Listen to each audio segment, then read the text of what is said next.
Hi guys, welcome to my channel, and it's your guy Andy welcoming you on Trending Stories. It's on the news that the federal government of Nigeria, led by President Bola Ahmed Tinubu, is about to mop up about 20 trillion naira from the pensions fund, the life insurance fund, and the investment fund to invest in infrastructural development. This was made known to the press by the Minister of Finance and the Coordinating Minister of the Economy, Mr. Wale Edu, who at the press briefing at the State House made this known to the public. This has elicited a lot of concerns as citizens began to speak up. Why will the government take this initiative? This is because the pension funds are contributions made by workers over the years which they intend to rely upon when they retire. So based on this fact, the workers have begun to speak up on why the government should not touch the pension funds. Besides that, by law, the government is not expected to mop up more than 5% of pension fund for investment. So the concern has been that the Minister of Finance and the Coordinating Minister of the Economy, Mr. Wale Edu, was unable to specify clearly what percentage of the fund the federal government is intending to mop up for critical infrastructural development. So before we go further on this to dissect what the minister has said, let's take a look on this video to give us the background information of what we want to discuss. Let's take a look at this video. The presidential candidate of the People's Democratic Party in the 2023 elections, Atiku Abubakar, has faulted the Minister of Finance and Coordinating Minister of the Economy, Wale Edu, and the federal government's plans to deploy 20 trillion naira of pension funds for infrastructure development in Nigeria. The finance minister revealed the plans at the Federal Executive Council meeting on Tuesday, stating that the government is focused on tapping into domestic financial resources for national growth, adding that it was a significant step towards driving economic progress and addressing critical infrastructure needs. Let's take a look before we take Atiku's reaction. The fact is that even before we start looking to foreign investors, we start looking to foreign funding, there is available in Nigeria long-term funds to fund infrastructure projects. And it's within the pension, life insurance and investment fund industry generally. There is upwards of 20 trillion naira available, and much of it is in short-term funding that it doesn't need to be. Pension money is long-term. People save over their lifetime for their pension. And so, in conversation, in consultation, collaboration and cooperation with the private sector, we are now able to announce, and with the full knowledge and support of all parties, that there will be an initiative to fund growth through investment in infrastructure, including housing, provision of mortgages, long-term mortgages, 25-year mortgages at relatively low interest rates. Initially, of course, the government will stand back and provide some support, particularly in this era of high interest rates. But eventually, as interest rates come down, there should be less role for the government through providing, for example, guarantees and so forth. All right. Welcome back. You've watched the video. You've heard, what the minister said. So imagine what it is, getting retirement and then you come to take up your funds and they are telling you there's nothing in the account because the government has not, paid back the money they mopped up. So there's a reason why the law specified not more than 5%. Remember, over the years, we have had series of issues where the custodian of these resources stole from it. They stole some billions from the pensions fund. The citizens clamoring on government not to touch the fund. They have reasons for saying that because over the years, the government have been unable to show transparency, to show accountability, and to even be efficient in managing public resources. That is the bane of the problem. There's no way the government can take the whole money in that pension fund. If they violate the 5%, then they will have the citizens to contend with, including myself, because it's my money.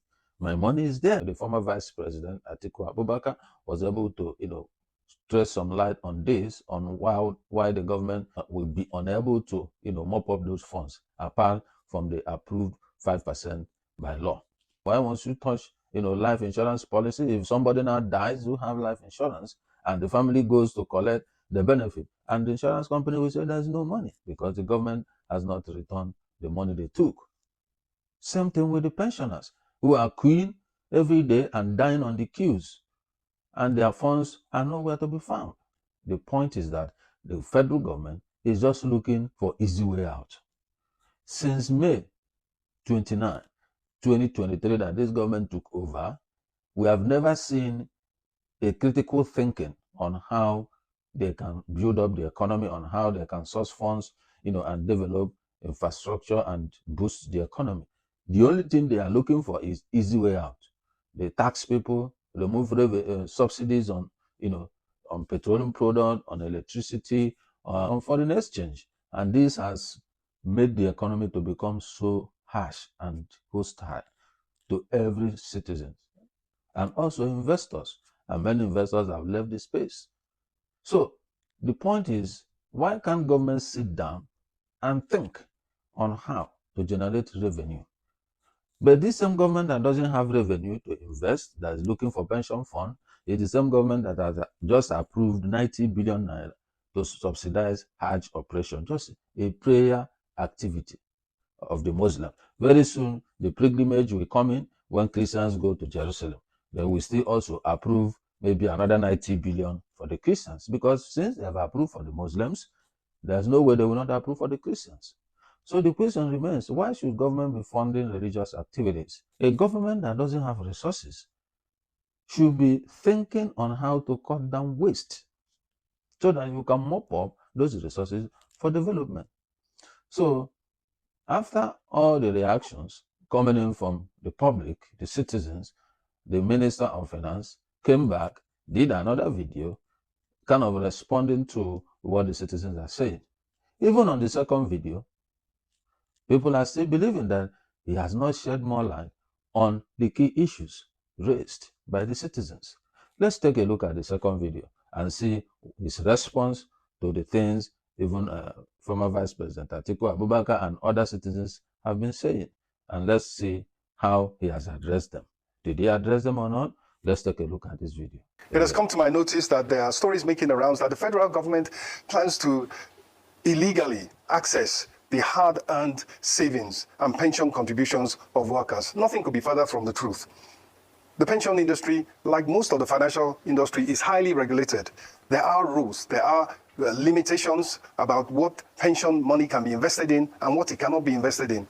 The federal government has no intention whatsoever to go beyond those limits and go outside those bounds, which are there to safeguard the pensions of workers. Now, what was announced to the Federal Executive Council, merely for noting, merely for information, no approval was sought for any action whatsoever, was that there was an ongoing initiative drawing in all the major stakeholders in the long-term savings industry, those that handle funds that are available over a long period, to see how within the rules, within the regulations and the laws, these funds could be used maximally, most effectively, to drive investment in key growth areas. All right. You've heard his response from the video, what he said, but he did not address the key issues.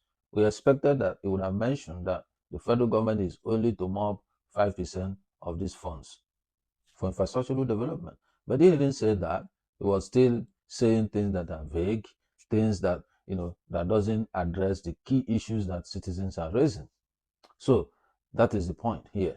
So we are looking forward that subsequently that the ministry will come out clearly to mention the percentage of money they are going to mop up from this 18-20 trillion that is lying in this pension fund, in the life insurance fund, and the investment fund.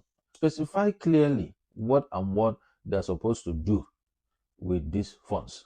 Abia State just launched in their integrated power plant, and is giving them power, about 8 local government, constant power. Can't government replicate this kind of project? At least in the FCT, let FCT be having 24-hour power supply.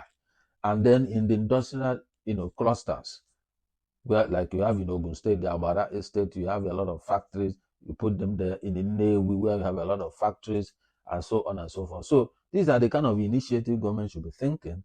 When you mop up funds, you put it in proper use where the citizens are going to benefit. Therefore, government, if you are borrowing from that funds, You must tell us how to repay the money. The repayment plan should be well drawn and be adhered to, and there should be consequences if government fail to return the money. That's my take on this. I don't know what your own views are, but feel free to comment on this video, like and share this video, and above all, subscribe to my channel and put on your notification so that when my next video drops in, you'll be able to be notified. Thank you for being here today on my channel. See you on my next video. I'm signing out.